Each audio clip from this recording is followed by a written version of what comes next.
உபத்திரவத்தின் வழியாய் தேவனுடைய ராஜ்யம். தேவனுடைய ராஜ்யத்திற்கு நாம் பிரவேசிக்க வேண்டும் என்றால் எந்த வழியா போகணுமா? உபத்திரத்தின் வழியா தான் போக முடியும். உபத்திரப்படாதவங்க எங்க போக முடியாதா? பரலோக ராஜ்யத்துக்கு போக முடியாது. அப்ப பாடுகள் வழியா தான் பரலோக ராஜ்யத்துக்குலாம் போக முடியும். இந்த நாளின் தலைப்பானது உபத்திரவத்தின் வழியாய் தேவனுடைய ராஜ்யம். ஒருவேளை இந்த வருஷத்துல நீங்க எவ்வளவு உபத்திரப்பட்டிருக்கீங்களோ நீங்க அவ்வளவு தேவனுக்கு நன்றி செலுத்தணும். சொல்லுங்க. தங்கத்தை சுத்தமா மாத்திரம்னா அது நெருப்பினாலே புடமிடப்பட்டதா அது சுத்த தங்கம் விளங்குவது போல நாம் உபத்திரப்பட்டதினாலே பரலோக ராஜ்யத்துக்கான வாசல்கள் மாத்திரமல்ல பூமிக்குரிய ஆசீர்வாதம் நமக்கு திறக்கப்பட்டிருக்கிறது. அல்லேலூயா. வாசிக்க கேட்போம். என்னாகமம் 21ஆம் அதிகாரம் 1ஆம் வசனம் தொடங்கி. ஏனென்றால் தேவன் நம்முடைய ஜெபத்தை இந்த வருஷத்துல கேட்டாரா? வெறும் உபத்திரவத்தை மாதிரி நம்ம பெற்றுக்கொண்டோமா? நிச்சயமாக தேவன் நம் ஜெபத்தையும் கேட்டிருக்கிறார், உபத்திரவத்தின் வழியாக நம்மை நடத்தியும் வந்திருக்கிறார். இன்றைக்கு நாம் நன்றி செலுத்தபடி கூடியிருக்கிறோம். என்னாகமம் 21ஆம் அதிகாரம் 1ஆம் வசனம் தொடங்கி வாசிக்க கேட்போம். வேவுக்காரர் காண்பித்த வழியாக இஸ்ரவேலர் வருகிறார்கள் என்று தெற்கே வாசம் பண்ணுகிற கானானியனாகிய ஆராத் ராஜா கேள்விப்பட்ட போது. ஆமென். எல்லாவற்றையும் பர்ஃபெக்ட் ஆக்கி தான் ஆண்டவர் இஸ்ரேல் ஜனங்களை எகிப்திலிருந்து கூட்டிட்டு வராரு. ஆனாலும் அவர்கள் சில பயணங்களுக்கு போய் தேவன் அவர்களுக்கு வாக்களித்த கானானுக்கு போறதுக்குள்ளேயும் பல காரியங்களை பல உபத்திரவங்களை வழியாக அவர்கள் பிரவேசிக்க வேண்டிய அவசியம் இருந்தது. அப்படியாக வேவுக்காரரின் வார்த்தையின்படி நடந்து போகிற ஒரு சூழலை நம்ம பார்க்குறோம். அப்போ சரியான ரூட்டு தான், இங்கே போனால் சரியா இருக்கும் அங்கே போனால் சரியா இருக்குன்னு சொல்லி எல்லாவற்றையும் விசாரித்து தான் போகிறாங்க. ஆனால் இவங்க போகிறது யாருக்கு பிடிக்காது? நீங்கள் இந்த வருஷ தொடக்கத்தில் தேவன் உங்களுக்கு தருவேன்னு சொன்ன வார்த்தைகளை ஆண்டவர் நிறைவேற்ற தயாராக இருந்தார். ஆனால் அந்த பொல்லாதவன் அதை எப்படி நீ பிரவேசிச்சிடலாம், நீ ஆசீர்வாதத்துக்குள்ள போயிடக்கூடாதுன்னு சொல்லி பல தடைகளை அவன் கொண்டு வர்றான். இந்த வசனத்தை திரும்பி வாசிப்போம். வேவுக்காரர் காண்பித்த வழியாக இஸ்ரவேலர் வருகிறார்கள் என்று தெற்கே வாசம் பண்ணுகிற. அப்ப சரியாகத்தான் அவங்க தீர்மானிச்சு தெற்கே போறாங்க. ஆனா அங்க ஒரு பெரிய தடை. நீங்க நல்ல வழியில தான் நான் போறேன், நல்ல காரியத்தை தான் ஆண்டவர் சொல்லியிருக்கிறாரு, பயணத்துக்குள்ள நான் போறதுக்கு நான் ஆயத்தமாயிட்டு சொல்லும் போது உங்களுக்கு ஒரு உற்சாகம் இருக்கும். ஆனா ஒருத்தனுக்கு பயம் இருக்கும், இவங்க அந்த ஆசீர்வாதத்தை சுதந்திரிச்சிடக்கூடாதுன்னு. அவன் இல்லாத பிசாசு அவன் என்ன செய்யறான், நீங்க நல்ல வழியில பிரயாணிக்கும் போது அதை தடுக்கிறதுக்காக முன்னாடி வந்து நிற்கிறான். அப்படிப்பட்ட ஒரு மனுஷனை தான், அப்படிப்பட்ட ஒரு சந்ததி தான் பாக்குறோம். கானானியனாக ஆராத் ராஜா கேள்விப்பட்ட போது கேள்விப்படுறான், நீங்க கானானுக்கு போறதுக்கு ஆயத்தமாட்டீங்க, கானான் ஆசீர்வாதம் உங்களுக்கு கொடுக்கப்படுவதற்கு உறுதி செய்யப்பட்டது என்பதை அவன் அறிந்தபடினாலே அவனுக்கு அது பிரியம் இல்லை. ஏன்னா ஆண்டவருடைய பிள்ளைகளுக்கு வாக்குத்தத்தம் கிடைச்சிட்டாலே பொல்லாதவன் அதை ஏற்றுக்கொள்ள முடியாது, இவன் இதை சுதந்திரிக்கவே கூடாதுன்னு சொல்லுவான். இந்த வருடத்தின் தொடக்கத்தில் நம்ம கிடைக்க வாக்குத்தத்தங்கள் இப்படிப்பட்டதாக ஆசீர்வாதம் உள்ளதாக நம்ம இருந்த போதும் கானானியனை போல ராஜாக்கள் அதை தடை செய்வதற்கு நமக்கு எதிர்த்து வந்தார்கள். வாசிப்போம். அவன் இஸ்ரவேலருக்கு விரோதமாக யுத்தம் பண்ணி, அவன் உங்களுக்கும் எனக்கும் விரோதமாக யுத்தம் பண்ணினார்கள், அவர்களில் சிலரை சிறைபிடித்து கொண்டு போனான். நம்மிலே சிலரை சிறைபிடித்து போன. சிறைபிடிக்கிறேன்னா கிட்டத்தட்ட வெறுமையாகிற ஒரு நிலை, பயத்துக்குரிய ஒரு நிலை. இந்த இடத்துல நம்ம வாக்கு தத்தம் கடந்து சரியான பயணத்துக்குள்ள போகலாம் நினைக்கும் போது இந்த கானானியனை போல நம்ம மேலே தேவ திட்டத்தை முறிக்கும்படியாக நமக்குள்ள இருந்த நம்பிக்கைகளை சிறைபிடிக்கிறது, நம்மை வெறுமையாக்குறது, இதையெல்லாம் அவன் செய்யறான். அந்த கானான் என்ன செய்யறான், இஸ்ரவேலர்களை சிறைபிடிச்சிட்டு போயிட்டான். சிலரை அவங்க நினைச்சிருப்பாங்க, ஆண்டவர் சொன்னபடி தான் நம்ம பயணிக்கிறோம், ஆண்டவர் காண்பிச்ச வழியில் தான் பயணிக்கிறோம், நமக்கு ஏன் போராட்டம்? இந்த வருஷத்தின் தொடக்கத்தில் நம்ம அப்படிப்பட்ட காரியத்தை நம்ம சந்தித்தது உண்டு. அல்லேலூயா. வாசிப்போம். அப்பொழுது இஸ்ரவேலர் கர்த்தரை நோக்கி தேவரீர் இந்த ஜனங்களை எங்கள் கையில் ஒப்பு கொடுத்தால் அவர்களுடைய பட்டணங்களை சங்காரம் பண்ணுவோம் என்று பிரதிஜ்ஞை பண்ணினார்கள். அப்ப அந்த சிறைபிடிக்கப்பட்ட சூழ்நிலையில உங்களுக்கு ஏற்பட்ட அந்த நெருக்கத்தின் மத்தியில, உங்களுக்கு ஏற்பட்ட அந்த உபத்திரவத்தின் மத்தியில நீங்க ஆண்டவர்கிட்ட ஜெபம் பண்றீங்க, ஆண்டவரே நீர் கொடுத்த வாக்கு தத்தத்தை சுதந்திரிக்க முடியாம பண்ணிடுவாங்க போல இருக்கு, நாங்க என்ன செஞ்சிடக்கூடாது, அந்த வாக்கு தத்தத்தை விட்டக்கூடாது, பயந்து பின்வாங்கி எகிப்துக்கு போயிடக்கூடாது, ஆனாலும் நாங்கள் முன் செல்வதற்கு எங்களுக்கு ஒரு உதவி செய்யுங்க, எங்களை சிறைபிடித்த கானானியரை நாங்கள் மேற்கொள்ள வேண்டும், கானானியரை நாங்கள் ஜெயிக்க வேண்டும், அப்படி நாங்கள் ஜெயித்து உம்மை தொழுவதற்கு நாங்கள் கானான் தேசத்திற்கு போக வேண்டும் என்று அவர்கள் தேவனிடத்தில் வேண்டிக் கொண்டார்கள். தேவன் ஜெபத்தை கேட்டாரா? வாசிக்க கேட்போம். கர்த்தர் இஸ்ரவேலின் சத்தத்துக்கு செவி கொடுத்து உங்கள் சத்தத்துக்கு செவி கொடுத்திருக்கிறார், உங்கள் விண்ணப்பத்துக்கு செவி கொடுத்திருக்கிறார். அதை யாரும் மறுக்க முடியாது. ஆமென். உங்களுக்காக ஆயத்தப்படுத்தப்பட்ட வழிகள் வெளியில நீங்க பிரவேசிக்கும் போது கானானியன் உங்களை சிறைபிடித்தது உண்டு, கானானியன் உங்கள் ஆசீர்வாத வாசல்களை அடைத்தது உண்டு. ஆனாலும் உங்கள் வேண்டுதலுக்கு கர்த்தர் செவி கொடுத்தார். கரங்களை தட்டுவோம். ஆமென். செவி கொடுத்திருக்கிறார்ல. இந்த வருஷத்துல எத்தனை கானானியர்கள், எத்தனை தடைகள், எத்தனை சிறையிருப்புகள், எத்தனை நெருக்கங்கள், ஆனாலும் உங்கள் ஜெபத்தை தேவன் கேட்டார். வாசிக்க கேட்போம். அவர்களுக்கு கானானியரை ஒப்பு கொடுத்தார். அவர்களுக்கு கானானியரை ஒப்பு கொடுத்தார். அப்பொழுது இந்த பலவீனம் வந்த உடனே பலவீனத்தை ஜெயிக்கிற அதிகாரத்தை கொடுத்து பலவீனம் உங்களுக்கு முன்னாடி மண்டியிட செய்தார். கண்ணீர்கள் வரும்போது அதை ஜெயிக்கிறதுக்கு அதிகாரம் கொடுத்து அவைகளை ஒன்றுமில்லாமல் போக பண்ணினாரு. தேவன் உங்கள் ஜெபத்திற்கு பதில் தந்தது உண்மைதான். ஆமா, பதில் தந்துட்டார்ல. அப்ப நம்ம கானானுக்கு போயிருக்கணும்ல? இல்ல, நம் கானானை காண வேண்டும் என்றால் அநேக உபத்திரவங்களை ஜெயிக்க வேண்டும், கடக்க வேண்டும் என்று ஆண்டவர் சொல்லலை, ஜெயிக்க வேண்டும் என்று தேவன் விரும்புகிறார். ஆனா அங்கங்க நம்ம ஸ்டாப் ஆயிடுறோம். இஸ்ரவேல் ஜனங்களுக்குள்ள ஒரு பெரிய விஷயம் தெரியுமா? போய்கிட்டே இருப்பாங்க. நல்லது கிடைச்சா நன்றி சொல்லுவாங்க, கொஞ்சம் சோர்வு கிடைச்சா முறுமுறுப்பாங்க, இன்னும் கொஞ்சம் பலவீனச்சுன்னா ஆண்டவரையே தூசிப்பாங்க. இப்படிப்பட்ட ஒரு சூழல் மத்தியில் தான் நம்முடைய வாழ்க்கை இந்த வருஷம் பயணிக்கப்பட்டது. நம்ம தூசிக்கலாலும் முறுமுறுத்து இருக்கிறோம். ஆண்டவர் பார்க்கிறார், இந்த முறுமுறுப்பு ஆண்டவருக்கு பிரியம் இல்லாதது, முறுமுறுப்பு ஆண்டவருக்கு பிரியம் இல்லாதது. அதனால தான் அடிக்கடி உங்களுக்கு எனக்கு நிறைவேற்ற ஒரு விஷயம் இருக்கு. எகிப்து தேசத்திலிருந்து உன்னை கூட்டி வர பண்ணின உன் தேவனாய கர்த்தர் நான் என்று ஆண்டவர் நம்மோடு பேசி கொண்டிருக்கிறார். இப்போ ஒரு பெரிய வெற்றியை நம்ம கொடுத்துருக்கிறாரு. எதுலேருந்து வெற்றி கொடுத்துருக்கிறாரு? ஒரு சிறையிருப்புலேருந்து, ஒரு கானானியர்லேருந்து நமக்கு ஒரு பெரிய விடுதலை கொடுத்துருக்கிறாரு. நம்ம இப்போ என்ன செஞ்சிருக்கணும்? நன்றி செலுத்திருக்கணும். ஆனால் மாறாக என்ன நடக்குது? வாசிப்போம். அப்பொழுது அவர்களையும் அவர்கள் பட்டணங்களையும் சங்காரம் பண்ணி அவ்விடத்திற்கு ஓர்மா என்று பெயரிட்டார்கள். ஜெயம் கொண்டதினாலே அந்த இடத்துக்கு ஓர்மா என்று பெயரிட்டார்கள். அவர்கள் ஏதோம் தேசத்தை சுற்றி போகும்படிக்கு ஓர் என்னும் மலையை விட்டு சிவந்த சமுத்திரத்தின் வழியாய் பிரயாணம் பண்ணினார்கள்.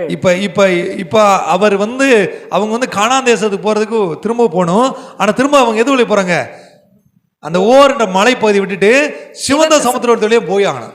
அப்ப அந்த வழியை திரும்ப வர்றாங்க. இப்பதான் நமக்கு ஒரு விதமான கோபம் வருது.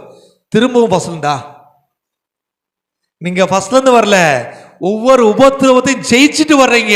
ஒவ்வொரு உபத்திரவத்திலையும் மேற்கொண்டு தேவன் உங்களோடு இருக்கிறார் என்ற நம்பிக்கையோடு நீங்கள் வெற்றி உள்ளவர்களாக வெற்றியின் பயணத்தை வழியாக இப்பொழுது சிவந்த சமுத்திரத்தில் வர்றீங்க.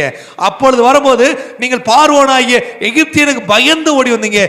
இப்பொழுது ஜெயித்து களி கூர்ந்து சிவந்த சமுத்திரத்தில் வர்றீங்க. ஆனா நினைக்கிறீங்க அதே பாதை வழியாக தான் நடக்கிறேன். இல்லைங்க, பாதை அதுதான், ஆனா பயணம் வெற்றி பயணம்.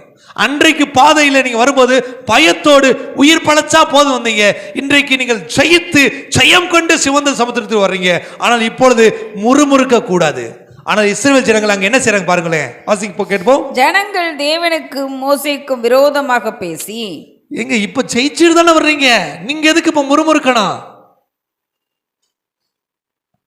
வெற்றியை நம் இந்த வருஷத்துல பல நாட்கள் நம்ம கண்ட போதும், ஆனாலும் கூட திரும்பவும் ஒரு பழைய பாதை, திரும்பவுமா அதே பேங்க் தானே, ரொம்ப நாளுக்கு முன்னாடி விட்டு போன பேங்க்ல திருப்பி வசந்து வரணுமா? நான் தானே உன்னை நடத்துறேன், நீயே கவலைப்படுற. இப்ப நீ ஜெயிச்சு நடந்து வர்ற, கானானியனை வெற்றி கொண்டுட்ட.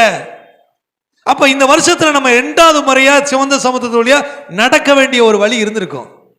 ஆனா நீங்க என்ன நினைக்கிறீங்க? எப்பயோ விட்டுட்டு வந்ததை திருப்பியும் நினைக்கிறீங்க. இது விட்டுட்டு வர்றதுல நீங்கள் வெற்றி கொண்டு மகிழ்ந்து ஆர்ப்பரித்து தேவன் என்னோடு இருக்கிறார் என்று நன்றி சொல்லக்கூடிய ஒரு பயணம். ஆனா இந்த பயணத்துல அந்த இஸ்ரவேல் ஜனங்கள் என்ன செஞ்சிட்டாங்க? மோசேக்கும் கர்த்தருக்கும் விரோதமாக முறுமுறுக்க தொடங்கி விட்டார்கள். வாசிப்போம். நாங்கள் வனாந்திரத்திலே சாகும்படி நீங்கள் எங்களை எகிப்து தேசத்திலிருந்து வர பண்ணினது என்ன?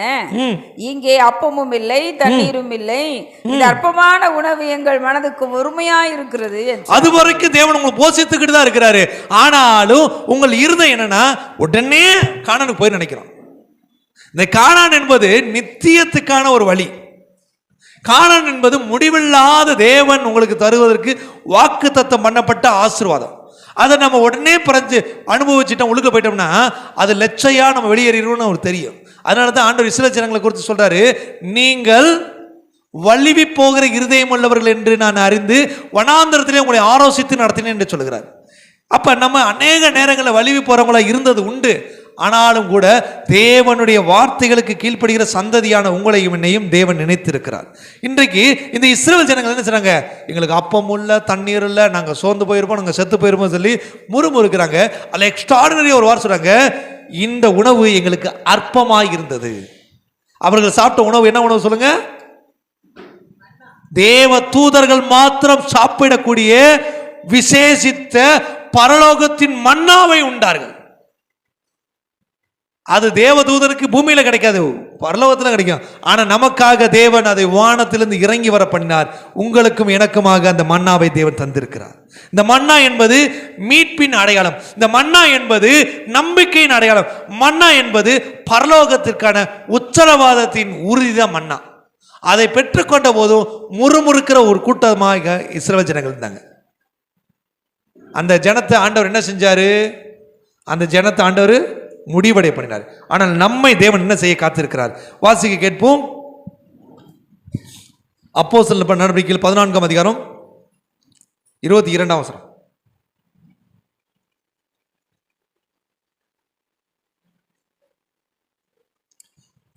தேவனாகிய கர்த்தர் நம்மை நடத்துகிற வழிகளை நாம் ஆராய்ந்து பார்க்க வேண்டும்.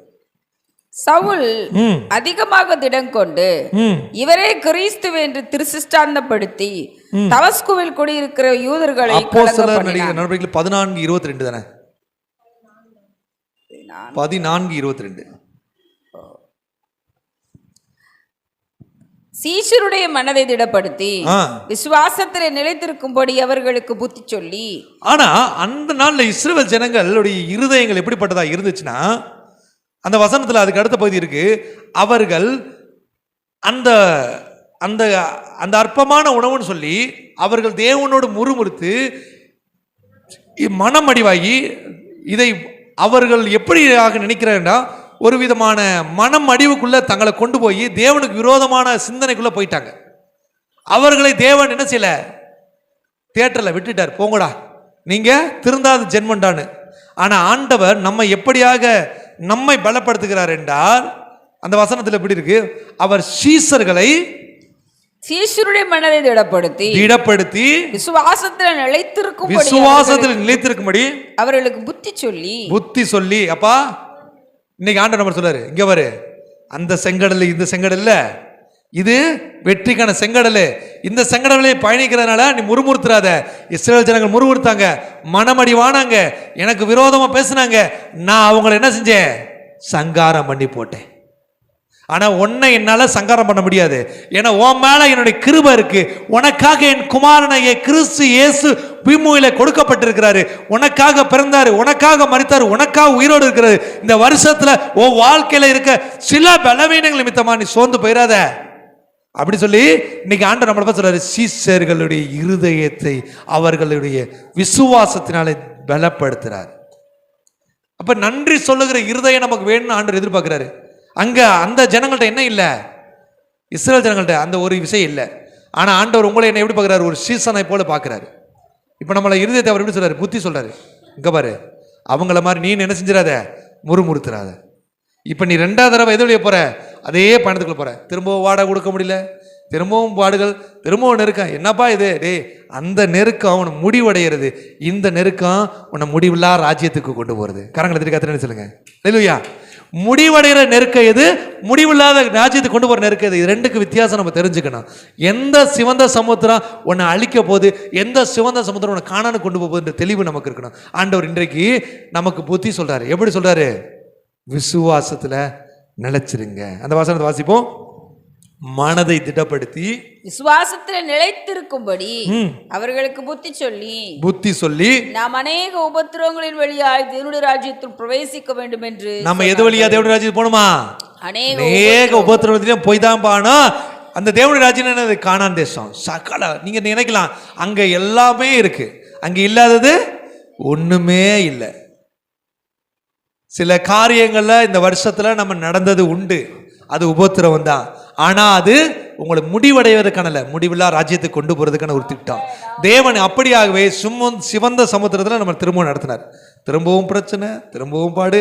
கானானியரை ஜெயிச்சமே ஆண்டவரே, கானானியரை ஜெயிக்க வச்சது நான் தான், கடல் வழியா நடந்து போக வச்சது நான் தான்.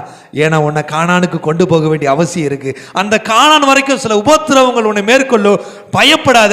அதை நீ ஜெயித்து நிச்சயமாக தேவன் உங்களுக்கு வாக்கு பண்ணின கானானுக்குள் பிரவேசிப்பீர்கள். கரங்களை நினைத்துங்க. அல்லேலூயா. வாசிப்போம் அந்த வசனத்தை திரும்பவும். சீஷருடைய மனதை திடப்படுத்தி. இப்ப யாருடைய மனதை ஆண்டவர் திடப்படுத்துறாரு? நம்முடைய. சொல்லுங்க. அப்பா, அவங்களுக்கு கர்த்தர் மட்டும்தான் இருந்தாரு. ஆனா உங்களுக்கு எனக்கு இருக்கு. சீசனாக கூடிய தயவுள்ள கரமாகிய இயேசு இருக்கிறார். பரிந்து பேசுற இயேசு இருக்கிறாரு. அவர்களுக்கு நியாய பிரமாணத்தினாலே அவர்கள் தங்களை நடத்தி கொண்டார்கள். நம் கிருபையினாலே மீட்கப்பட்டிருக்கிறோம். இயேசு கிறிஸ்து உங்களுக்காக எனக்காக ஆண்டவர்கிட்ட பேசுறாரு. பிதாட்ட, அப்பா என் பிள்ளைப்பா புரஜாதியா இருந்தான், தேவன் அறியாமன் தான், இன்னைக்கு ஏதோ ரட்சிக்கப்பட்டு இன்னைக்கு ஏதோ தேவனுடைய அன்புனால தேவனுடைய தயவுனால கிருபையினால மீட்கப்பட்டிருக்கான். நீங்க இஸ்ரவேல் ஜனங்கள் மாதிரி இவனை அடிச்சிடாதீங்க.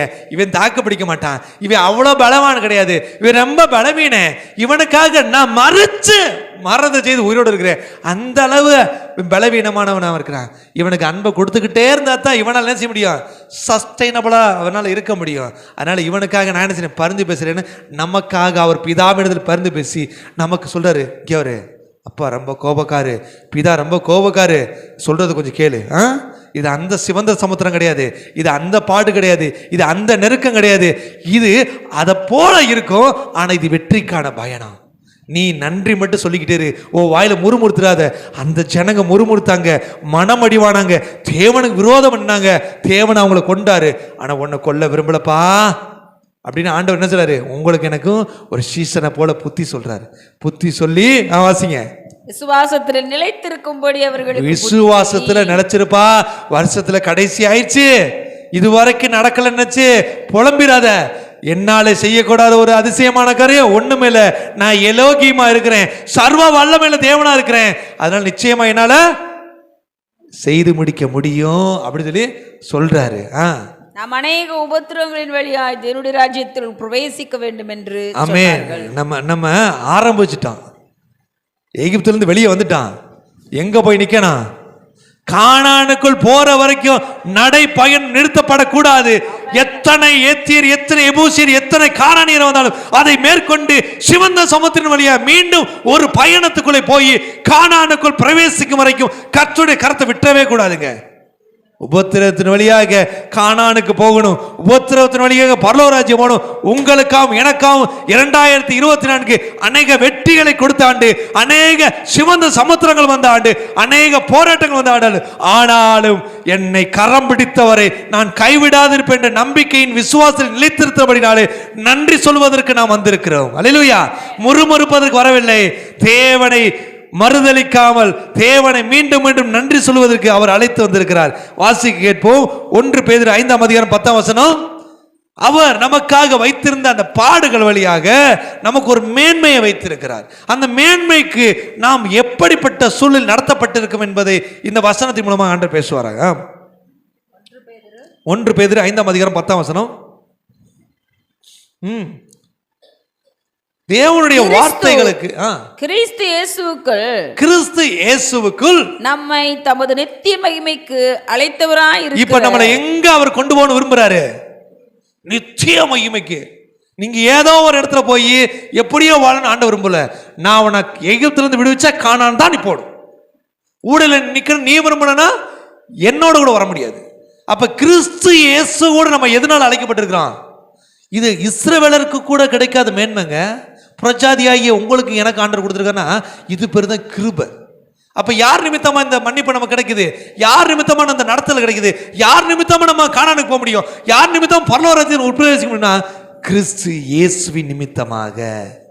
இயேசு கிறிஸ்து என்னும் ரட்சகர் உங்களுக்காக எனக்காக இந்த பூமியில வரனா அவருடைய மீட்பு உங்களுக்கு எனக்கு கொடுக்கப்படலைன்னா நம்ம நித்திய மகிமைக்குள்ள பிரவேசிக்கவே முடியாது. ஆண்டவர் வாசிப்போம் அந்த வசனத்தை. கிறிஸ்து இயேசுவுக்குள் நம்மை தமது நித்திய மகிமைக்கு அழைத்தவராய் இருக்கிற சகல கிருபையும் பொருந்திய தேவன் தாமே, சகல கிருபையும் பொருந்த எல்லோக்கும் தாமே கொஞ்ச காலம் பாடமிக்கிற உங்களை. இப்ப ஆண்டவர் சொல்றாரு, இது கொஞ்ச காலம் தாண்டா பாடு. நித்திய மகிமைக்கு போனோம்னா கொஞ்ச காலம் பாடம். நீங்க பிள்ளை பெற்று எடுக்கணும்னா வலி இருக்கத்தான் செய்யும். திரும்பி படுக்க முடியாது, எந்திரிக்க முடியாது, நல்ல சாப்பிட முடியாது. வலி வந்தாலும் அதை வெளியே சொல்ல முடியாம அதை அனுபவிச்சுதான் ஆகணும். அதுதான் கொஞ்ச காலம் பாடு அனுபவிக்கிறது.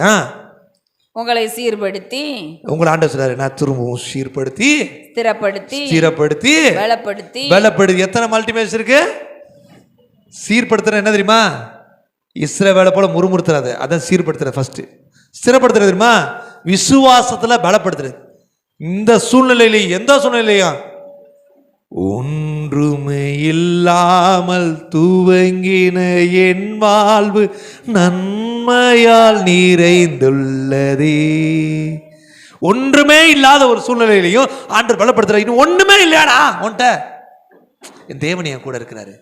அவர் ஒருவர் தான். அதான் ஆலேப், ஒருவராகிய தேவன், ஒரே தேவன், எலோகிம் என்ற சர்வ வல்லமையில தேவன் உன்னோடு இருக்கிறார். உன்ட பொண்ணு பொருள் இல்ல, உலகத்தின் மனிதர்கள் இல்ல, உலகத்தின் ஞானம் இல்ல, விட்டு சர்வ வல்லமையில தேவன் உன்னோடு இருக்கிறார். அதான் ஸ்திரப்படுத்துறது. ஃபர்ஸ்ட் சீர்படுத்துறது தெரியுமா? முறுமுறுப்பு இல்லாமல் நிலைத்திருக்கிறது. ரெண்டா ஸ்திரப்படுத்துறது, ஒன்றும் இல்லாத போதும் தேவனை நோக்கி பார்க்கிறது. ஆபிரகாம் சொன்ன போல, நீர் என்னை ஐஸ்வர்யாக்கின்னு நான் சொல்லாதபடிக்கு என் கண்களையும் கரங்களையும் வானத்துக்கு நேராக உயர்த்துகிறேன். எனக்கு ஒத்தாசை ஒரு பருவத்துக்கு நேராக என் கண்களை நோக்கி பார்க்கிறேன், என் கரங்களை உயர்த்துகிறேன். அவர் என்னை உயர்த்தும் வரைக்கும் நான் காத்திருப்பேன். இதுதான் ஸ்திரப்படுத்துறது. அடுத்த ஒரு காரியத்துக்கு போவோம். அடுத்து ஸ்திரப்படுத்தி பலப்படுத்தி.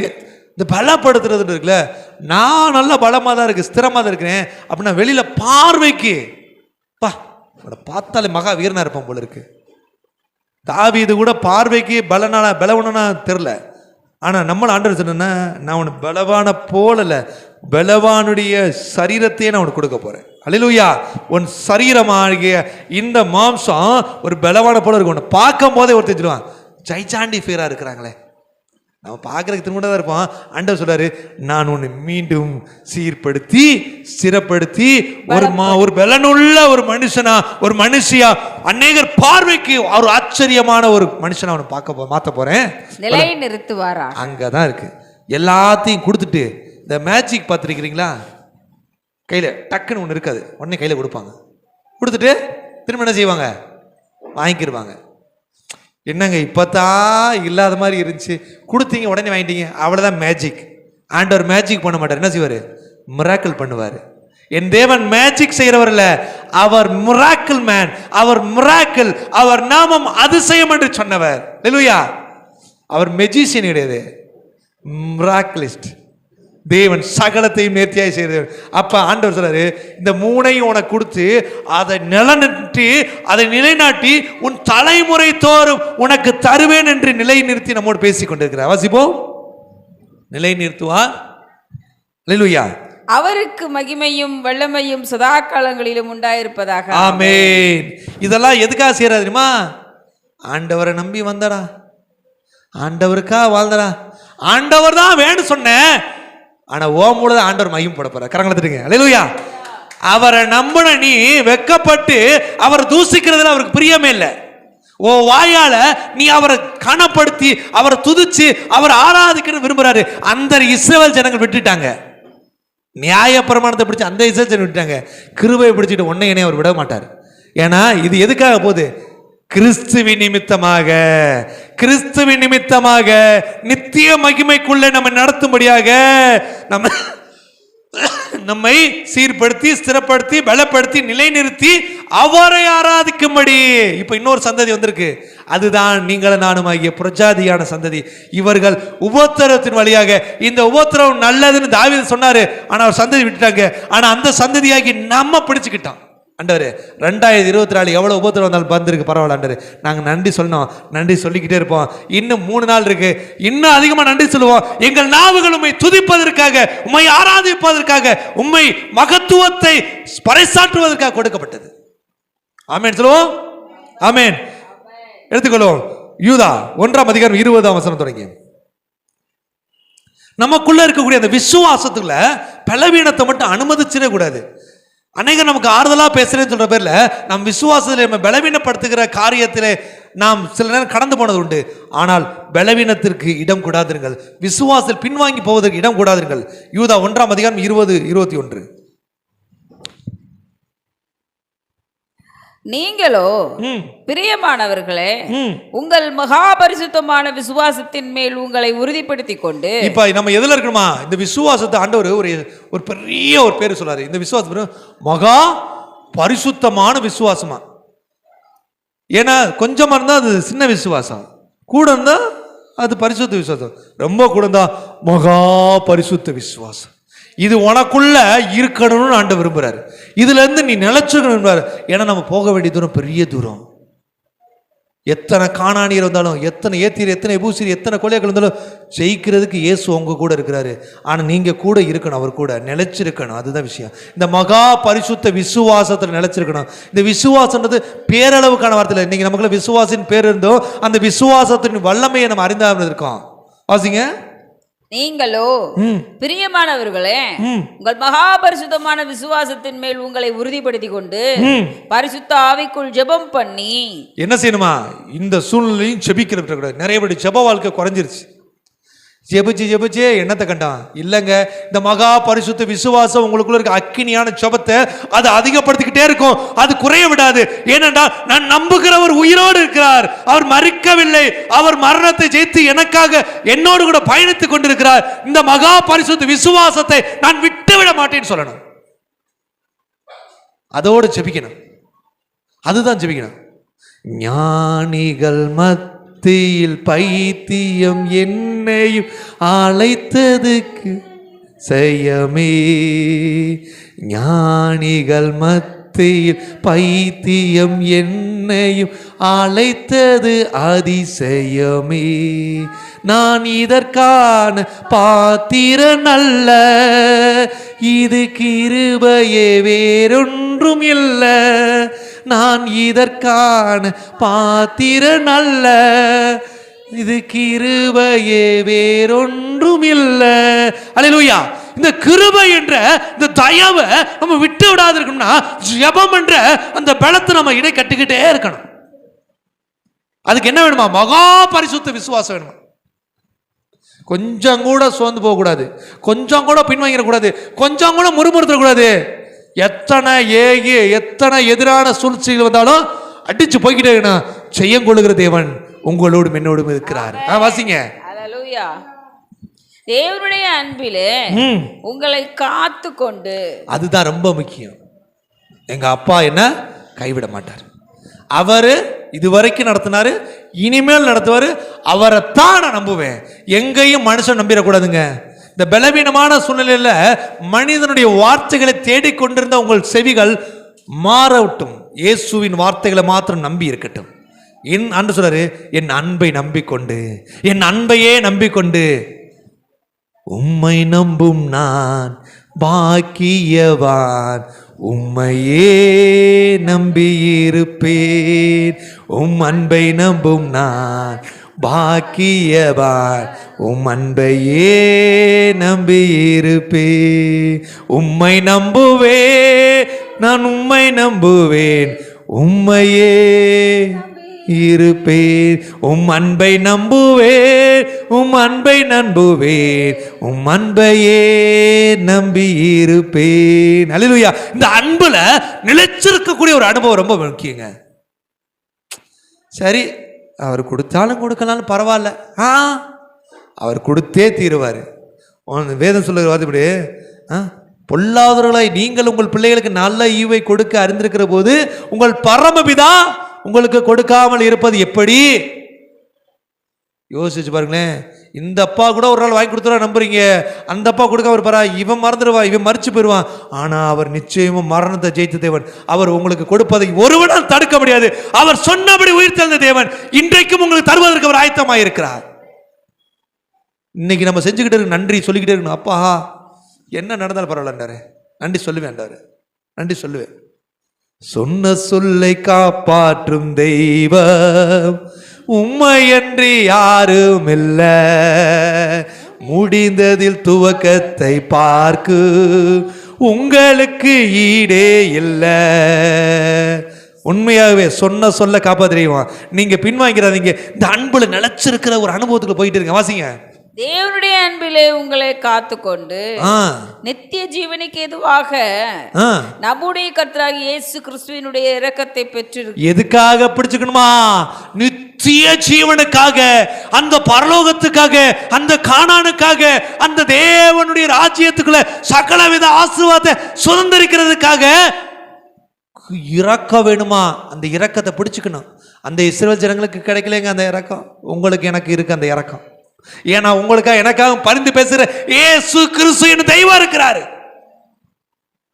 அவங்க பிதா பாட்டு போது நம்ம கேட்ட ஆண்டவரே எங்க நாங்க பலவீனன்பா, நான் அந்த ஒரு தகப்பன் தந்த பிள்ளைக்கு அவர்களே போ உன் மகன் சுகமானாரு. உடனே அந்த அப்பா கேட்கிறாரு ஏசுகிட்ட, ஆண்டவரே நீ சொல்லுகிற வார்த்தை நான் விசுவாசிக்கிறேன், ஆனாலும் அந்த விசுவாசத்துல நிலைச்சிருக்கிறதுக்காக எனக்கு ஜெபம்னுட்டாரு. இன்னைக்கு நம்ம அப்படிப்பட்ட சந்ததி தான். நம்புறோம், ஆனால் நிலைச்சிருக்கிறதுக்கு அதுக்காக ஒரு ஜெபம் பண்ணுங்க. ஆண்டு சொல்றாரு நான் பாத்துக்கிறேன்டா, இந்த மாத வாக்குத்தத்தம் என்னது, சமாந்தர போ, நான் பாத்துக்கிறேன் போ. இதுதான் ஆண்டவர் நம்ம கொடுக்குற விஷயம். அந்த இரக்கத்தை பெற வரைக்கும், அந்த இரக்கம் இறங்குற வரைக்கும், அந்த இரக்கத்தின் தேவன் உங்களுக்காக எனக்காக கிரியை செய்யற வரைக்கும் அவருடைய அன்புல நிலைச்சிருக்கணும் ஆண்டவர் விரும்புறாரு. முறுமுறுத்துறவே கூடாது. அற்பமான உணவு என்னத்தை கொடுத்தாரு, இருக்கிறத வச்சு இந்த வருஷத்தை நிறைய கேட்பாங்க. எப்படி போச்சு, எப்படியோ அங்கே இருக்கிறத வச்சு சமாளித்து ஆட்டை தூக்கி மாட்டில் போட்டு, மாட்டை தூக்கி ஆட்டை போட்டு, அண்டா தூக்கி குண்டால போட்டு, வெள்ளத்துக்கு மேட்டை போட்டு, மேட்டை தூக்கி பள்ளத்தை போட்டு எப்படியோ ஓட்டிட்டோம். நாங்கள் அப்படி ஓட்டலைங்க. என் தேவனை துதித்து கொண்டு நன்றியோடு அவர் நன்மை செய்யும் வரைக்கும், அவர் இரக்கம் எங்களுக்கு இறங்கும் வரைக்கும், அவர் கிரியை எங்களுக்குள் பலமாய் வெளிப்படும் வரைக்கும், அவர் அன்பை நாங்கள் பிடித்து கொண்டு அவருடைய மகிமைக்கு நாங்கள் பிரவேசிக்கும்படி நித்திய ஜீவன் வழியாக உட்பிரவேசிக்கிறதுக்காக உபத்திரவங்களை அற்பம் என்று எண்ணி நாங்கள் தேவ ராஜ்யத்திற்குரியவர்களாக நடந்து கொண்டிருக்கிறோம். இன்னும் நடப்போம், இன்னும் நடப்போம், இன்னும் நடப்போம். எது வரைக்கும் நடப்போம் சொல்லுங்க? கானானை காணும் வரைக்கும், கானானுக்குள் பிரவேசிக்கும் வரைக்கும், கர்த்தர் எங்களுக்கு வரு தருவேன் என்று சொன்ன பாலும் தேனும் ஓடக்கூடிய நித்திய மகிமைக்குரிய ஆசீர்வாதத்தை சுதந்திரிக்கும் வரைக்கும் எங்கள் நடை பயணம் நிற்காது, பின்வாங்க மாட்டோம். எனக்கு இந்த ஒரு படத்துல இருக்கும், இந்த ஸ்பார்டன்ஸ் 300 ஸ்பார்டன்ஸ், அதுல ஒரு டைலாக் சொல்லுவாங்க, ஸ்பார்டன்ஸ் பின்வாங்குவதும் இல்லை அடிமணிவதும் இல்லை, வெற்றி ஒன்றை இழக்குமா. அது என்னன்னா அந்த பருத்தி, சரி நம்ம இதுல அது என்னது, முன்னொரு கிதியோன் இருக்குல்ல, கிதியோன்ற கதை தான் அது. அங்க ஒரே விஷயம் தான், அங்க வெற்றி மட்டும்தான் இலக்கு. முன்னாக இருக்கக்கூடிய 20 லட்சம் வீரர்கள் என்னோடு இருக்கும் இயேசு ஒருவர் போதும் ஜெயத்தை தருவதற்கு அப்படின்னு சொல்லி அவன் தைரியம் போவான். அந்த வசனம் சொல்ற அந்த டைலாக் ரொம்ப பிடிக்கும். பின்வாங்குவதும் இல்லை அடிபடுவதும் இல்லை, எங்களுக்கு தெரிந்தது ஒன்றுதான், வெற்றி, வெற்றி ஒன்றை இலக்கு. இந்த கானானுக்குள்ள உட்பிரவேசிக்கிற வரைக்கும் பின் வாங்கிடவே கூடாது. அந்த இரக்கத்தை பெற வரைக்கும். கடைசி இன்னொரு வசனம் வாசிப்போம். அல்லேலூயா. 1 பேதுரு 4ஆம் வசனம், நான் 1 பேதுரு 4ஆம் அதிகாரம் 12ஆம் வசனம். நமக்குள்ளே அந்த அக்கினி, அந்த வெற்றியின் அக்கினி, அந்த மகிமையின் அக்கினி, அந்த எதிர்த்து ஜெயிக்கக்கூடிய ஒரு சூழல் நமக்குள்ள எப்பொழுது இருக்கணும். சோர்ந்து மட்டும் பெறக்கூடாது. வாசிங்க 1 பேதுரு 4ஆம் அதிகாரம் 12ஆம் வசனம். பிரியமானவர்களே, உங்களை சோதிக்கும்படி உங்கள் நடுவில் பற்றி எரிகிற, உங்களை சோதிக்கும்படி, சாத்ராக் மேசாக்கு ஒரு சோதனை இருந்துச்சு. உங்களை அக்கினி நெருப்புக்குள்ளே புடமிடுவதனாலே நீங்கள் அவிழ்ந்து போவதல்ல, நீங்கள் நெருப்பிலே இருக்கும் போதும் நெருப்புக்குள் உங்களை அனுமதித்தவர் உங்களோடு இருக்கிறார் என்பதை மறந்து போகாதீர்கள். ஏனென்றால் அங்கே 4ஆம் ஒருவரை காண்கிறான், அவர் தேவனுடைய சாயலாய், தேவனுடைய மனுஷனாய் இருப்பதால், அவன் தேவனாய் இருப்பதை அதை அனுமதித்த ராஜா பார்த்து ஆச்சரியப்படுகிறான். நீங்கள் நெருப்புக்குள்ளே இருக்கும் போது உங்களோடு இருக்கிற தேவனை உலகம் பார்க்கும். இந்த அக்கினி உங்களை பரிசோதிப்பதற்கு தேவனால் அனுமதிக்கப்பட்ட அக்கினி. இந்த நெருக்கம் தேவன் உங்களை நடத்தி வந்த நெருக்கம். ஏனென்றால் கற்ற உங்களோடு இருப்பதை உலகம் பார்ப்பதற்காக இந்த பரிசோதனையில் தேவன் உங்களை நடத்தி வந்திருக்கிறார். அல்லேலூயா, அல்லேலூயா. இந்த அக்கினியை கண்டு நம்ம என்ன செஞ்சிடக்கூடாது, பயந்துடக்கூடாது. வாசிங்க அந்த வசனத்தை. பிரியமானவர்களே, பிரியமானவர்களே, உங்களை சோதிக்கும்படி, சோதிக்கும்படி உங்கள் நடுவில் பற்றி எரிகிற, உங்கள் நடுவில் பற்றி எரிகிற அக்கினி குறித்து ஏதோ புதுமை என்று திகையாமல். ஐயோ எனக்கு மட்டும் ஏன் இந்த சோதனை, நான் எப்படி தாங்குவேன்? நீ தாங்கல வேணாம், நீ பயப்படாம இருந்தா போட்டு போதும். அங்க நம்ம ஒண்ணுமே செய்யப்படல, பயப்படாம இருந்தா மட்டும் போதும். இந்த பல பிரச்சனைகளுக்கு தீர்வு என்ன தெரியுமா? இந்த சொல்லுவாங்களே, ஏய் பிரச்சனை எதற்கு ஒரே ஒரு வழிதாண்டா, பயப்படாத மாதிரி இருக்கணும். சில நேரங்கள் அந்த பயந்துட்டு வச்சுங்களேன், இந்த நாயில் ரோட்டில் குலைக்கும் வச்சுங்களேன், நீங்கள் கொஞ்சம் லைட்டாக மூவ் ஆனிச்சுங்க, நாய் விரட்டி வரும். அப்படி நின்று அப்படி திரும்ப நினைச்சுங்களேன், நாய் அப்படி நிற்கும், ஜர்க்கு வாங்க பின்னாடி வாங்க. கல் எடுத்திங்கன்னா அது பின்னாடி போகும். இந்த பயம்தான் பிசாசால் செய்ய முடியுது. பிசாசால் அதிகபட்சம் செய்ய முடியாது தெரியுமா? பயம் பொறுத்துறது. ஆண்டவர் சொல்ற, இந்த அக்கினி குறித்து பயப்படாத, இதெல்லாம் உன்னை சோதனைக்குள்ளே கொண்டு போகிறதுக்கு நான் அனுமதிச்சது. இந்த நாட்களை ஆண்டவர் அனுமதிச்சாரு, இந்த வனாந்தரத்தை ஆண்டவர் அனுமதிச்சாரு, இந்த சிவந்த சுமத தேவன் அனுமதிச்சாரு, இந்த நெருக்கத்தை தேவன் அனுமதிச்சாரு, இந்த பாடுகளை தேவன் அனுமதிச்சாரு. நீ அழிந்து போவதற்கல்ல, உனக்குள்ள இருக்கக்கூடிய அப்படி மகிமை வெளிப்படும்படி. வாசிங்க. கிறிஸ்துவின் மகிமை வெளிப்படும் போது என்ன வெளிப்படுதா? கிறிஸ்துவின் மகிமை வெளிப்படும் போது நீங்கள் களி கூர்ந்து மகிழும்படியாக அவருடைய பாடுகளுக்கு நீங்கள் பங்காளிகளானதால் சந்தோஷப்படுங்க. ஏன்னா தேவன் தமக்கு பிரியமானவர்களை சிச்சிக்கிறான்னு வேதம் சொல்லுகிறது. யாரை சிச்சிக்கிறாரா? யாரை சிச்சிப்பாரா? பிரியமான மட்டும் சிச்சிப்பார். சிச்சிக்கிறது மட்டும் இல்ல, அவர் அரவணைக்கிற தேவன், தோழி தூக்கி சுமக்கிற தேவன், முத்தத்தினாலே தன் அன்பை வெளிப்படுத்துகிற தேவன், சகலவித நன்மையினால் நம்ம போஷிக்கிற தேவன், பூமி காணாத மேன்மையும் உயர்வையும் உங்களுக்கும் எனக்கும் தருகிற தேவன். அவரை ஆராதித்துக் கொண்டிருக்க நீங்கள் பின்வாங்க வேண்டியதில்லை. அவரை நோக்கி முகங்கள் வெட்கப்படாதபடி பார்த்து கொண்டே அவர் துதித்துக் கொண்டே இருக்க வேண்டும். எவ்வளவு பெரிய நோக்கத்தை கொண்டு போயிருக்க தெரியுமா? பயந்து பின்வாங்கிறாரே. இதுவரை இந்த நிறைய பேர் சொல்லுவாங்க, கடைசி வரை இந்த கோல்டு மைன் கதை கேள்விப்பட்டீங்களா? கோல்டு மைன் தோன்றவன், அந்த கோல்டு மைனை குறித்து சொல்லுவாங்க. ஒருத்தன் வேகமா இந்த இடத்துல தங்கம் இருக்குன்னு சொல்லிட்டு போயிடுவான். வேகமாக முதல் ஒருத்தன் தோண்டுவான், தோண்டி பார்ப்பான், ஒரு 50 அடிக்கு மேலே தோண்டி பார்ப்பான். என்னடா தங்கம் இருக்குன்னு சொன்னாங்க, தோண்டி பார்த்துட்டு இல்லைன்னு போயிடுவான். இன்னொருத்தர் வருவான், அடுத்து என்ன செய்யறான், சரி நம்ம கொஞ்சம் தோண்டுவோம், அவன் ஒரு என்ன செய்யறான், ஒரு 40 அடி தோண்டிருக்கான். அவனு பார்க்குற தங்கம் இல்லை, எவனை போய் சொல்லிட்டு ஏமாத்திட்டான்னு சொல்றாங்க. இன்னொருத்தர் வர்றான், அவன் என்ன செய்யறான், ஒரு 9 அடி தோன்றான், 40 அடி, ஒரு 9 அடி தோன்றான், 99 அடி ஆயிடுச்சு, இப்போ தங்கலை போயிட்டான். கடைசி ஒருத்தர் வர்றான், அவன் தோன்றான், 100வது அடியில் தங்கம் இருந்துச்சு. அல்லேலூயா. முடியாது, நடக்காது அப்படின்ற இருதயத்திலிருந்து அங்க இருக்குன்னு சொல்லியிருக்காரா, கிடைக்கிற வரைக்கும் தோண்டு, கொடுக்கிறவர் அவருக்கு நிச்சயம் கொடுப்பார். அல்லேலூயா. உன்னை கானானுக்கு கூட்டிட்டு போவேன், உன்னை நிச்சயமா நித்திய ராஜ்யத்துக்கான ஆசீர்வாதத்துக்குள்ள, பரலோகத்துக்கான ஆசீர்வாதத்துக்குள்ள கொண்டு போவேன்னு அவர் வாக்கு பண்ணிதான். அந்த வாக்குத்தத்தத்தை நிறைவேற வரைக்கும் நீ தோன்றதை விட்டாத, நடக்கிற விட்டாத, அவர் கரத்தை விட்டாத, அவர் கைப்பிடிச்சு போய்கிட்டே இரு. ஏனென்றால் அழைத்தவர் உண்மையுள்ளவர். எதுக்காக கொண்டு வராரா? நீங்கள் நினைக்கிறோம் ஊடியில் அக்கினி வருது, கொல்லி வயசார் போகிறது, சில பாடுகள் வருது, அது எதுவும் ஒன்று மேற்கொள்ளாது. வேதம் சொல்லுது, உனக்கு விரோதமாய் ஆயுதம் உருவாக்கப்படும் தான் சொல்லுது. நினைக்கிற சொல்லுங்க உருவாக்க, அப்படி சொல்லவே இல்லை பைபிளே.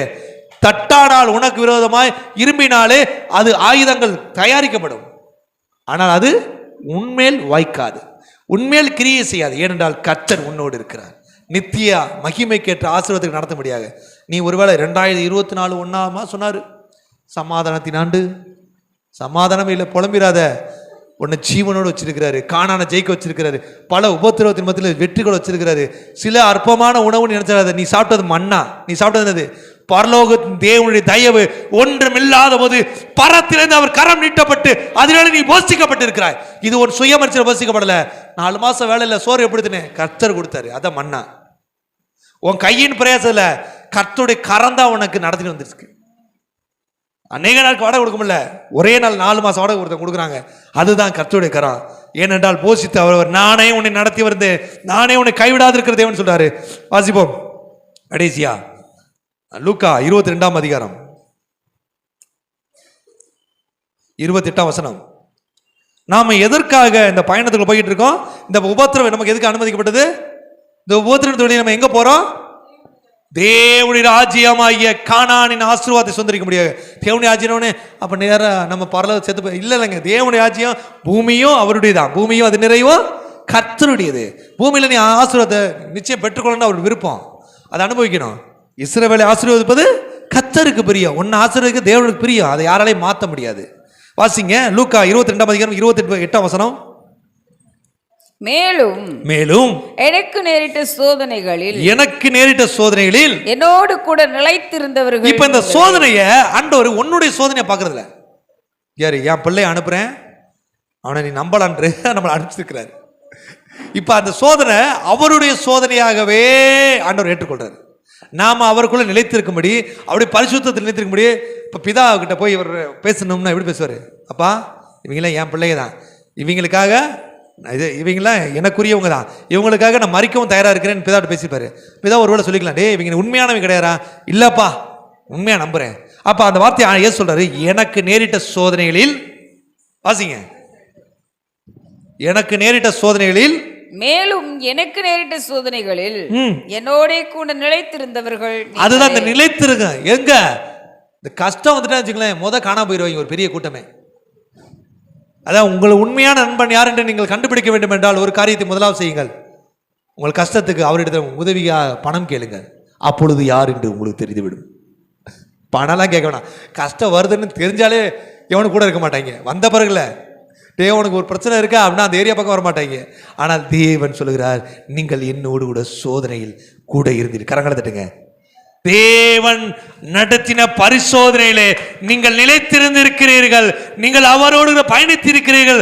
அவரின் அன்பிலே நிலைத்திருந்தபடினாலே அவர் சொல்லுகிறார், உங்களுக்கு எனக்கு என்ன தரப்போறாரா? வாசிப்போம். ஆகையால் என் பிதா எனக்கு ஒரு ராஜ்யத்தை ஏற்படுத்தினது போல நானும் உங்களுக்கு ஏற்படுத்துவேன். அல்லேலூயா. ஒரு ராஜ்யத்தை ஆண்டவர் உங்களுக்கு எனக்கு ஏற்படுத்த போறாருங்க. ஏன்னா பிதாவின் சித்தத்தை நிறைவேற்றுவதை ஒரே போஜனமா இருக்கிற கிறிஸ்து இயேசு அதில் நிலைத்திருந்தபடினாலே அவருக்கு ஒரு ராஜ்யம் கொடுக்கப்பட்டது. அதுதான் சகலத்தை உண்டாக்கின சர்வ வல்லமைக்குரிய ராஜ்யம். ஆண்டவர் சொல்றாரு, என்ன நம்பினல, நான் உனக்கு ஒரு ராஜ்யத்தை தரேன். நீ அடிமையா இல்ல, நீ ராஜாதி ராஜாவா இருக்க போற. உனக்காக ஒரு ராஜ்யத்தை உண்டு பண்ண போறேன். புதிய வானத்தையும் புதிய பூமியையும் கர்த்தர் உனக்காக சிருஷ்டிக்கிறார். அதுதான் யோபுவோட வாழ்க்கையில பார்க்கிறோம். ஆண்டவர் உனக்காக எனக்காக செய்ய போறாரு. பரலோக ராஜ்யத்தின் வழியா பிரவேசிப்பதற்காக, அந்த பரலோக ராஜ்யத்துக்கு உட்பிரவேசிப்பதற்காக நீ உபத்திரத்துடன் வந்து நான் சந்தோஷப்படு, கலிகூறு என்றால் கர்த்தர் உனக்கு ஒரு ராஜ்யத்தை ஏற்படுத்தி இருக்கிறார். சரி, என்னெல்லாம் தருவாரு, எப்படிலாம் செய்வாரு? கடைசி ஒரு வசனம் தர முடிச்சிருவோம். ஏசாயா 41ஆம் அதிகாரம். ஆண்டவர் இதை லிட்டரலாவே நம்மோடு இடைப்பட்டு சொல்றாரு. தேவனுடைய இன்னைக்கு ஆண்டவர் நமக்கு என்ன கொடுத்துறாரு? தேவனுடைய ராஜ்யத்தை நமக்காக ஏற்படுத்தவே தரப்போறேன் உத்தரவாக கொடுத்துறாரு. ஏசாயா 41ஆம் அதிகாரம் 10ஆம் வசனம் தொடங்கி, சரி 1ஆம் வசனம் 10ஆம் வசனம் தொடங்கி வாசிப்போம். 41:10. நீ பயப்படாதே, நான் உன்னோட இருக்கிறேன். அல்லேலூயா. அவர் சொல்றாரு, இந்த இவ்வளவு வார்த்தைகளை இவ்வளவு வாக்குத்தத்தை கொடுத்துட்டு கடைசி ஆண்டோடைய அன்பு தெரியுமா? எவ்வளவு கொடுத்தாலும் இந்த கட்டி அணைச்சு முத்தம் கொடுத்து, நான் இருக்கேன்டா, இல்லப்பா நான் பார்க்கலப்பா, என்னால தெரியலப்பா, டே நம்ப மட்டும் செய்ய, நான் பார்த்துக்கிறேன். அதுதான் இந்த தேவனுடைய அன்பு. எப்படின்னா, அவர் வெறும் வாக்குத்தத்தத்தை கொடுத்துட்டு போறவர் இல்லை, வாக்குத்தத்தோடு பயணிக்கிறவர். வாக்குத்தத்தை முடிகிற வரைக்கும், அது நிறைவேற வரைக்கும் நம்ம கட்டி அணைச்சு தம் கரங்களிலே பிடிச்சுக்கிட்டு தோலை தூக்கி சுமந்துட்டு போற தெய்வம். வசந்த் வாசிங்க. நீ பயப்படாதே, நான் உன்னோட இருக்கிறேன். திகையாதே, நான் உன் தேவன். எல்லாம் சேர்ந்து கூட வாசிங்க. நான் உன்னை பலப்படுத்தி உனக்கு சகாயம் செய்வேன். என் நீதியின் வழக்கரத்தினால் உன்னை தாங்குவேன். இதோ உண்மையில் எரிச்சலாய் இருக்கிற யாவரும், இந்த 2024 எவெல்லாம் உங்களை எரிச்சலா இருந்தானோ அவனுக்கெல்லாம் ஒரு முடிவு இருக்கு. நீ முன்னேறவே கூடாது, வாழ்க்கை நன்மை நடந்த கூடாது நினைச்சது முத யாரு? பொல்லாத சத்துரு. அவனை பார்த்து சொல்றாரு, அவனை முறியடிச்சே தீர்வேன். இந்த தெய்வத்தோட ஸ்பெஷல் தெரியுமா? இன்னைக்கு பார்த்தீங்கன்னா நிறைய நேரங்களில் நம்ம பிள்ளைகளுக்கு நம்மளால் என்ன செய்ய முடியுமா? ஒரு குறிப்பிட்ட நாட்களில் நன்மை செஞ்ச முடியும். ஆனால் அவங்க பட்ட பாடுகளுக்கு, அவங்க அனுபவிச்ச கஷ்டங்களுக்கு ஈடாக நம்மளால் ஒன்று செய்ய முடியாது. ஆனால் ஆண்டவர் அப்படி இல்லை. அவர் திரியேக தேவன், ட்ரினிட்டி காட், இருந்தவரும் இருக்கிறவரும் வருகிறவருமான தேவன். முடிந்த காலம், நிகழ்காலம், எதிர்காலம் எல்லாத்துக்கும் தேவன். அவரை ரிட்டைன் பண்ணி, வாடா அன்னைக்கு என் புள்ள போறப்ப நீ தான் டிஸ்டர்ப் பண்ண, உன்னை கொண்டே விடுவேன். நம் கண்களுக்கு முன்பாக அவர் நீதிக்கு நீதியை சரி கட்டுகிற தேவன். சும்மா விட்டுட்டு ஸ்கிப் ஓவர் பண்ணிட்டு நம்ம என்ன செய்வோம்? அதெல்லாம் மறந்துருப்பா, பழசெல்லாம் நாம மறக்கலாம். என் தேவன் மறவாதவர். உன்னுடைய வழி பிரயாணத்தில் உனக்கு கானானுக்கு போறதுக்கு முன்னாடி நீ எவனெல்லாம் நின்னா அந்த எரிச்சலா எதிர்த்து நின்ன எல்லாரையும் முறியடிச்சு உன்னை ஜெயத்தின் வழியில் நடத்துவார். அவசரம் வாசிங்க. உன்னோட போராடினவர்களை தேடியும் காணாதிருப்பார். முடிவை கொண்டு வர உன்னோடு போராடினவர்களை. ஏன்னா எவனாவது எதிரி இருக்கீங்களாடா எனக்கு, நீங்க தேடிக்கிட்டே இருக்கணும். ஆண்டு சொல்றாரு ஒருத்தன இருக்க மாட்டான். ஏன்னா எல்லாவற்றையும் தேவன் சங்காரம் பண்ணி விட்டார். ஏனென்றால் உபத்திரத்தின் வழியிலும் உண்மையாய் இருந்த நீங்கள், சோதனையின் மத்தியிலும் அவரோடு பயணித்த நீங்கள், கண்ணீரின் மத்தியிலும் அவரை நன்றி செலுத்தின உங்களை பார்த்து சொல்றாரு, உன்னோடு போராடினவர்களை நீ தேடியும் காணாதிருப்பாய். வழக்காடுகிறவர்கள் நாசமாகி ஒன்றுமில்லாமல் போவார்கள். எத்தனை முறை ஆண்டவர் என் கூட இருக்கிறார் சொல்ல போதெல்லாம், இருந்தா நீ என்ன கஷ்டப்படுற, இருந்தா உனக்கு என்ன வேலை போகுது, இருந்தா என்ன வாடகை கொடுக்க முடியல, இருந்தா என்ன பிரச்சனை இருக்குன்னு சொல்லி உங்களோடு தொடர்ந்து வழக்காடின மனிதர்களை ஆண்டவர் ஒரு முடிவு கொண்டு வர போறாரு. உன்னோட யுத்தம் பண்ணின மனுஷர் ஒன்றுமில்லாமல் இவங்க என்ன போறாங்களா, ஒன்றுமில்லாம போறோம். ஒண்ணு அவங்க ஊமையாகணும், இல்ல அவங்க இல்லாமலே போகணும். அல்லேலூயா. கர்த்தர் நல்லவராக இருக்கிறார், இதை செய்து முடிக்க போகிறார். 14 வசனம் 13. உன் தேவனாய் இருக்கிற கர்த்தராகிய நான் உன் வலது கையை பிடித்து சொல்றாரு, உன் கையை பிடிச்சிட்டு, டேய் நான் தான் சொல்றேன், நம்பு, முழுசா நம்பு, முழுசா நம்பு, நான் தான் பேசுறேன். யாரெல்லாம் விசுவாசிக்கிறீங்க ஆண்டவர் என் கூட பேசுறாருன்னு? யாரெல்லாம் விசுவாசிக்கிறீங்க ஆண்டவர் என் கூட பேசுறாருன்னு? ஹல்லேலூயா, ஹல்லேலூயா, ஹல்லேலூயா. ஆண்டவர் சொல்றாரு, உன் கையை பிடிச்சிக்கிட்டு பயப்படாதே, திரும்பவும் பயப்படாது. இந்த பயப்படாதுன்றது ரொம்ப முக்கியமான விஷயம். நம்ம நல்லவங்களா தான் இருப்போம், ஆனாலும் அந்த ஆனாலும்ன்றதுனா என்ன அர்த்தம்? பயம். நம்புறேன் ஆண்டவரே ஆனாலும், நம்புறேன் ஆண்டவரே ஆனாலும், பயப்படாத பயப்படாத. திரும்ப திரும்ப தேவன் உங்களோடு நன்றி சொல்லுகிற இந்த நாளிலே, தேவன் உங்களை வழி நடத்தின இந்த நாளிலே, தேவனுக்கு நன்றி செலுத்த வந்திருக்கிற இந்த நாளிலே ஆண்டவர் உங்களுக்கு பயப்படாத பயப்படாத பயப்படாத. வாசிப்போம். நான் உனக்கு துணை நிற்கிறேன், நான் உனக்கு துணை நிற்கிறேன் என்று சொல்லுகிறேன் என்று சொல்லுகிறேன். யாக்கோபு எனும் சிறு பூச்சியே, இஸ்ரவேலின் சிறு கூட்டமே, பயப்படாதே. கரங்களை தட்டுங்க. நம்மளை பார்த்து சொல்றாரு, யாக்கோபு என்னும் சிறு பூச்சியே, நீ ஒன்றுக்கும் கலங்கி விடாதே, இஸ்ரவேலின் சிறு கூட்டமே, நீ ஒன்றுக்கும் பயந்து விடாதே. ஹல்லேலூயா. இந்த சின்ன கூட்டத்துக்கு தான் ஆண்டவர் சொல்றாரு, இந்த சின்ன கூட்டத்துக்கு சொல்றாரு, நான் தான் உன் கூட இருக்கிறேன், நான் உன்னோடு இருக்கிறேன், உனக்கு வாக்கு பண்ணினேன், நீ பெருகல் நினைச்சு பயப்படாத, நீ வளர நினைச்சு பயப்படாத, என்ன நான் உன் கூட இருக்கிறேன், உன்னை அழைச்சு வந்திருக்கிறேன், உனக்கு மகிமை தந்திருக்கிறேன், உன்னை நித்திய ராஜ்யத்தை காணும் வரைக்கும், கானானுக்குள் பிரவேசிக்கும் வரைக்கும் என் மகிமை உன்னை விட்டு விலகாது என்று சொல்லுகிறார். சொல்லுங்க, உபத்திரத்தின் வழியாய் நான் தேவனுடைய ராஜ்யத்தை நிச்சயம் பார்ப்பேன். சொல்லுங்க, உபத்திரத்தின் வழியாய் வந்த எனக்கு தேவனுடைய ராஜ்யம் நிச்சயமாக இருக்கிறது, அதை தேவன் உங்களுக்கும் எனக்கு வாக்கு பண்ணியிருக்கிறது. இந்த சிறு கூட்டத்துக்கு ஆண்டவர் சொல்றாரு, நீங்கள் சிறிய கூட்டமாக இருக்கலாம், கர்த்தர் உங்களுக்கு பெரிய காரியத்தை செய்வதற்கு போதுமானவராக இருக்கிறாரு. ஹல்லேலூயா, ஹல்லேலூயா. சொல்லுங்க, ஆண்டவரே இந்த உபத்திரவத்துல உமக்கு உண்மையா இருக்கிற உதவி செஞ்சக்கா நன்றி ஆண்டவரே. ஆண்டவரே, எந்த சூழ்நிலையிலும் உங்களுடைய அன்பிலிருந்து விலக மாட்டேன், எந்த சூழ்நிலையும் உங்களுடைய இரக்கத்தை விட்டு விட மாட்டேன், எந்த சூழ்நிலையும் உங்க முறுமுறுக்க மாட்டேன், எந்த சூழ்நிலையும் நீர் கொடுத்த எதையும் நான் அற்பமா எண்ண மாட்டேன். ஏன்னா நீங்க என்ன சொல்லிக்கிறீங்க, சிறு கூட்டமே நீ பயப்படாதே, கர்த்தர் என்றும் நம் சார்பில் துணை நிற்கிறார். ஹல்லேலூயா. ஒரு பெரிய அற்புதத்தை செய்யும்படியாக தேவன் நம்ம நடத்தி வந்திருக்கிறார். விசுவாசிக்கிறேன், ஆமென் சொல்லுங்க. ஆமென், ஆமென். அப்படி எழுந்திருப்போமா? ஹல்லேலூயா. இப்ப நமக்கு எந்த இடத்துக்கு கொண்டு போறார் ஆண்டவர் சொல்லுங்க. வண்ணாந்திரம் முடிஞ்சு போனது, கண்ணீரெல்லாம் முடிவு வந்தது, காரிருளும் பேரொளியா மாற போகுது, உங்களுக்கு எனக்கா காத்திருக்குது. அல்லேலூயா. சொல்லுங்க, என் இருள் வெளிச்சமாய் மாறப்போகுது, என் கண்ணீருக்கு முடிவு வரப்போகுது, என் வனாந்திரம் என் வாழ்விலிருந்து விலகி போக போகுது. ஏனென்றால் கர்த்தர் என்னும் பேரொளி, கர்த்தர் என்ற மகா வெளிச்சம், கர்த்தர் என்ற நித்திய வெளிச்சம், கர்த்தர் என்ற மகிமையின் வெளிச்சத்திற்குள் நான் பிரவேசிப்பதற்கு என் கண்களை நான் ஆயத்தமாக வைத்திருக்கிறேன். குருடான அல்ல, இருளான வழிகள் எனக்கு முன்பாக இனி ஒரு நாளும் வராது. நான் உபத்திரவத்தின் வழியாக நித்திய ராஜ்யத்திற்கு சுதந்திரிப்பதற்கு ஒப்புக் கொடுக்கிறேன். நித்திய ராஜ்யம் எனக்காக வைக்கப்பட்டது, கானான் ஆசீர்வாதம் எனக்குரியது, அதை எந்த எந்த கானானியரும் தடுக்க முடியாது, எந்த பொல்லாத மனிதன் தடுக்க முடியாது. எதிர்த்து ஜெயித்து செங்கடலை கடந்து போய் நிச்சயம் நான் ஜெயம் கொள்ளுகிற தேவனுடைய பிள்ளையாய் வாழ்வேன். ஏனென்றால் எனக்காக பரிந்து பேசுகிற இயேசு என்னோடு இருக்கிறார். எனக்காக துணை நிற்கிற தேவன் என்னோடு இருக்கிறார். அவர் சொல்லியிருக்கிறாரு, சிறு கூட்டமே நீ பயப்படாத சொல்லியிருக்கிறாரு. சிறு கூட்டமே நீ சொந்து போகாத சொல்லியிருக்கிறாரு. சிறு கூட்டமே நீ பின்வாங்க சொல்லியிருக்கிறாரு. ஏனென்றால் நான் உன்னோடு இருக்கிறேன். ஆமென். விசுவாசியை கரங்களை தட்டுங்க. அல்லேலூயா. கர்த்தர் நல்லவர், கர்த்தர் நல்லவர். கண்களை விடுவோம். மகா இரக்கமுள்ள ஆண்டவரே, உன்னதத்தில் இருக்கும் இயேசுவே, உம்மை நன்றியோடு துதிக்கிறேன் ராஜா.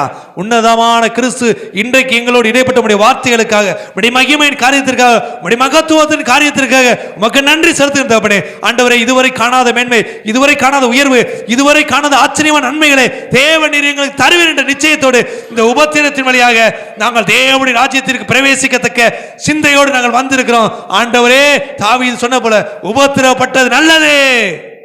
அதை நாங்கள் முறுமுறுப்போட சொல்லல. நீர் கொடுத்த அந்த மன்னா அற்பமான சொல்ல மாட்டோம். இது எங்களுக்கு ஆச்சரியமானது.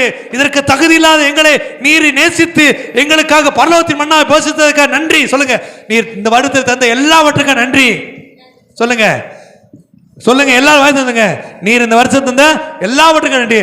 வேலை கொடுத்ததுக்காக நன்றி, வேலை போனதுக்காக நன்றி, பணத்தை தந்ததுக்காக நன்றி, பணம் தராம போனதுக்காக நன்றி, தேவை சந்திச்சதுக்காக நன்றி, தேவை சந்திக்க போனதுக்காக நன்றி, எல்லாவற்றிலும் எங்க கூட துணையா இருந்ததுக்காக நன்றி, பலவீனம் வந்ததுக்காக நன்றி, பலவீனத்தில் விடுதலையாக்க நன்றி, கண்ணீருக்காக நன்றி, கண்ணீரை தொடச்சதுக்காக நன்றி, கவலைக்காக நன்றி, கவலையிலிருந்து விடுதலையாக்க நன்றி, எல்லாவற்றுக்கும் நன்றி ஆண்டவரே. நன்றி நன்றி நன்றி நன்றி நன்றி நன்றி நன்றி. உங்கள் இருதயங்கள் தேவனை துதிக்கட்டும். உங்கள் இருதயங்கள் நித்திய ராஜ்யத்திற்கு பரலோகத்தின் உட்பிரவேசிக்கத்தக்க தேவனுடைய மகிமையான கானானுக்குள் பிரவேசிக்கும் வரைக்கும் உங்கள் இருதயங்கள் நன்றியினால் நிரம்பி இருக்கட்டும். உங்கள் வாய்கள் துதியினால் நிரம்பி இருக்கட்டும். முறுமுறுப்பு ஒரு நாளும் அனுமதிக்கப்படக்கூடாது. ஏனென்றால் கர்த்தர் சொல்கிறார், நான் உன் வலது கையை பிடித்து நான் உனக்கு துணை நிற்கிறேன். சிறு கூட்டமே நீ பயப்படாதே, சிறு கூட்டமே நீ பயப்படாதே. யாக்கோபு என்னும் பூச்சியே, இஸ்ரவேல் என்னும் சிறு கூட்டமே நீ பயப்படாதே.